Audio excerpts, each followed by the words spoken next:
Welcome back. Time now for a full look at weather with our chief meteorologist, Dan Sionka. Dan, Friday Eve or Thursday, as many people like to call it. I prefer to refer to it as Drought Update Thursday. Drought Update Thursday. Okay. Favorite part of the week. That's how I think of Thursdays. Same here. We have some change this week to tell you about. This will look at the drought update across the state. And we have abnormally dry kind of creeping in across the northern portion of the state, a portion of the Sierra Nevada. We did see some expansion of that this week and a very small expansion of actual drought conditions. That would be the moderate drought conditions, now up to 1.6% of the state. It's a very small area.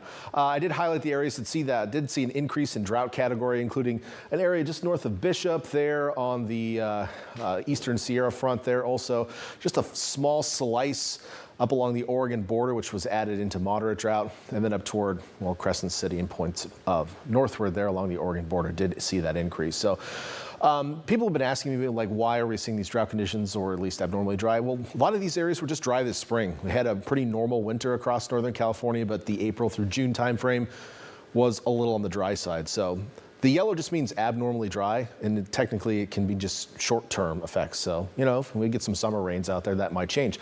Locally, of course, we are drought-free. I don't expect that to change anytime soon, but we'll keep an eye on it for you.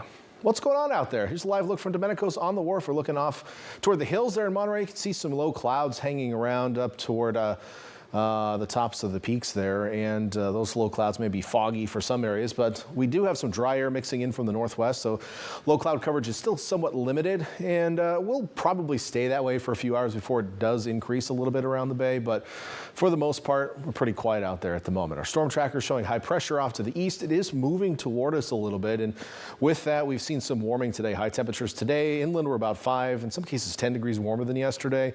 We didn't see too much of a change on the coast. In fact, some coastal areas were cooler because we had a more stable marine layer and the clouds stuck around, notably on the south side of the bay. But again, that ridge is pushing back westward and will strengthen a little bit over us tomorrow. So temps inland will head up again, maybe another 2 to 5 degrees in some instances. On the coast, since we have some drier air mixing into our marine layer, we're probably more likely to see some sunshine tomorrow, and thus I think most coastal areas will be a little bit warmer tomorrow as well. Into the weekend, we're going to be fighting in between this ridge and the trough system well off to the northwest. Latest runs today have been a little bit on the warmer side for us. Yesterday, it kind of cooled us down for the weekend and beyond. Today, I reversed it just based on what I'm seeing. So I think being in between these makes forecasting a little more difficult, but obviously this model showing the ridge pretty close to us, which is going to mean heat for inland areas certainly into next week. On the coast, we should remain in onshore flow during that time, which will keep temperatures moderated. I'm not expecting a heat wave on the coast. We'll have some days that are warmer than others, but you're not going to see extreme heat on the coast this time of year. It's just not common. It's kind of weird, actually. A lot of our record highs, places like Salinas, Santa Cruz, are in the 80s this time of year. And then, you know, you get to September and our record highs are in like triple digits every day. So that just shows you how uncommon it is to get heat on the coast this time of year. It's more common in the fall, which, you know, a system like this could mean different things for us then. But for now, heat inland, comfortable temperatures on the coast, even next week as the ridge kind of sits here over the Great Basin. It will pump up a little bit of monsoon moisture. I think that's just going to form in some high clouds, but we'll keep an eye on that as well. Meantime, overnight, partly cloudy skies, patchy fog will be possible into tomorrow morning. Temperatures in the mid-50s. Future track just showing not full cloud coverage around the bay. There are some gaps, so I think that's going to hold true. Might see a little fog sneaking into the Salinas Valley. And then tomorrow during the day, we'll have more sunshine than we did today. Probably hold on to a few low clouds here or there, but ultimately it will be a sunnier and warmer day on the coast. I mean, on the north side of the bay, you had sunshine throughout the day today. South side of the bay was a little different story, and tomorrow on the south side, you'll have a better chance of sun.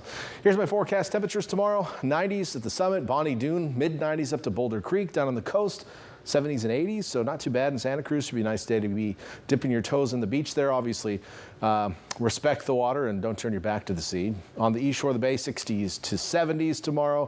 104 in Gilroy, one of our hot spots in the north. Hollister around 94 tomorrow. Over to the peninsula with a little more sunshine. Temperatures will be a little warmer tomorrow. I did up these a little bit from our previous shows. Upper 60s to low 70s tomorrow around the peninsula, and then down south, some of our hotter regions. Again, the hills mostly in the heat advisory, but even some of our valley highs, like in the San Antonio Valley. Lockwood, you're technically not in the heat advisory. Bradley, technically not, but you're going to be at like 105 tomorrow. Parkfield, in that advisory at 106. Most of the Salinas Valley, though, not in advisory, highs in the 80s to low 90s. 7-day forecast for coastal cities. I did up our temps a little bit, and heading through the weekend, we will have, I think, a chance of some drizzle in the mornings. as we see some low clouds push ashore. So I did add some drizzle for the mornings, both Saturday and Sunday. Beyond that, seasonable next week, partly cloudy skies. It did warm us up a little bit. So as we look at our inland forecast, temperatures closer to normal this weekend, and then we're back above early next week with the ridge nearby. There could be some changes depending on what the ridge decides it wants to do. It has its own mind, I guess. If we want to anthropomorphize a ridge of high pressure and put a mind in it, well, we're still trying to figure it out, guys. That's where we are.